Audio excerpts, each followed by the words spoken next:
You're listening to Wealthy-esque. We are a community of lawyers who believe that true wealth is having control of our time. I'm Ro Thomas, and as a busy wife, mom, and former Big Law associate, I know all too well the tension between the culture of the legal profession and pretty much everything else you want to do in life. That's why each week I'm bringing you the information and tools you need to improve your money mindset and manage your money to create true wealth. Because ultimately, it's not about the money. It's about the freedom and flexibility the money affords. Hey friend, welcome back to the show. I hope you're doing well and having an amazing day so far. So today we are talking about the stages of action that you pass through as you are working to improve your finances. I say there are 3 stages of action. The first stage is no action. So in this stage, people aren't even aware of what's going on with their finances, or maybe they are aware, but they're not taking steps to improve their finances. So often you'll hear people say things like, it just is what it is. I can never get ahead. They think there's nothing they can do to change. Like, this is just what's going on. This is just how I am, right? People who talk about like, oh, I'm just a spender. I just can't get the hang of this. And when you are in this stage, you're taking no action, then of course, naturally, you're not getting results. You're not changing your finances at all. The next stage is passive action. So when you are in passive action, you're aware of what's going on with your money some. You're aware that there's an issue. You are motivated to fix it, and you're starting to take some action. I think of this almost as the precursor to the next stage. In passive action, you are doing some things.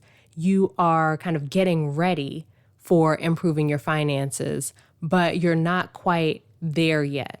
In this stage, you're taking action, but you're still not seeing results.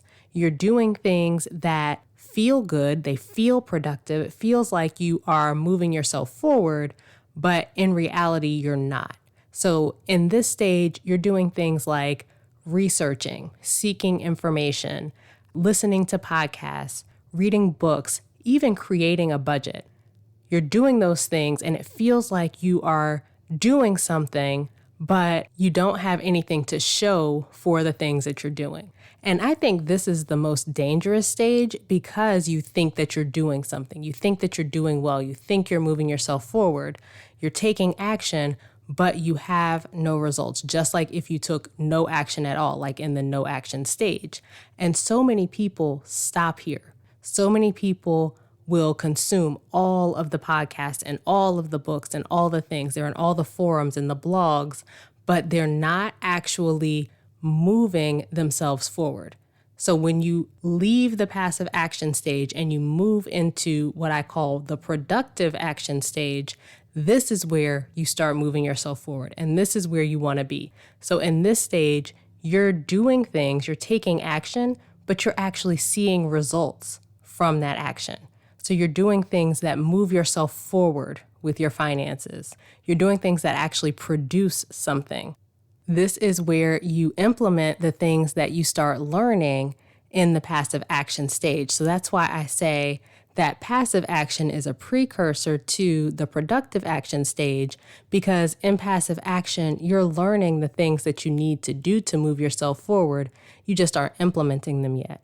In productive action, you're actually implementing those things and you're seeing that improvement in your finances.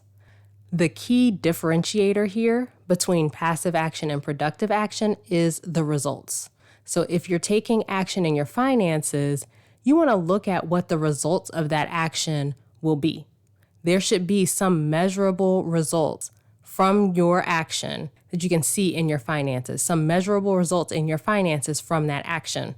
If you don't have measurable results, then you are either in passive action or you're early on in the productive action stage and you just haven't seen the results of your efforts yet.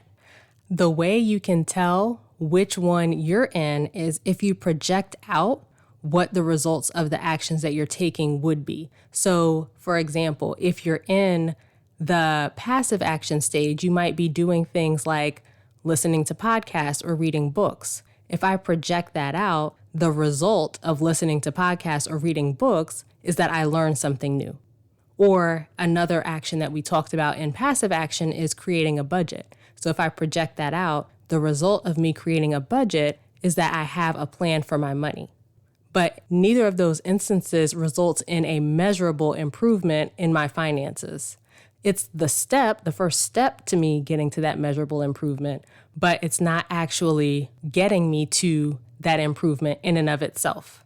But let's say that I don't just create a budget, I review that budget weekly, checking my spending against it to make sure I'm on track, course correcting if I find myself getting off track.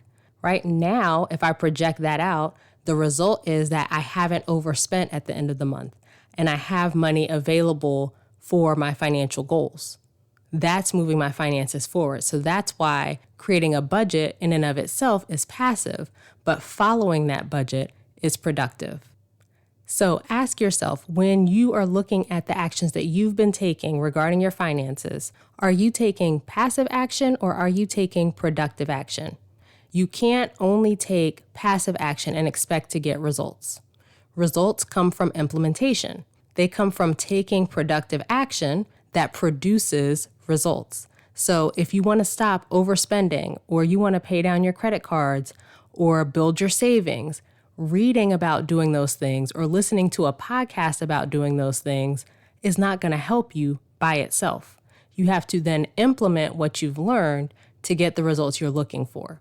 And the implementation piece can feel hard. A lot of people get tripped up there. That's why so many people stay stuck in passive action, because implementing requires you to put forth effort. Implementing requires you to put yourself out there in a way that you could experience failure. It's much easier to passively consume information and feel like you're gaining knowledge and feel like you're doing something. That feels a lot better than when you are implementing and you're trying something and it doesn't work and you have to tweak it or you have to get yourself back on track. You don't have to actually change anything when you're in passive action. But when you're implementing, when you're in productive action, you have to change what you're doing. And for many of us, change feels really uncomfortable. It feels a lot better, a lot more comfortable for me to just sit here and keep doing what I've been doing. But we forget that we don't like where we are. We don't like the current results that we have. You don't like the finances that you have now. And the passive action, although it makes you feel better in this moment, long term, it's not making you feel better about your finances because they're not changing. So even though the productive action might feel uncomfortable in the moment, long term, it actually leads to you feeling even better. Productive action, implementation, is the only way to get to your goals. So if you find yourself taking more passive action than productive action and you struggle with the implementation piece, I invite you to come work with me.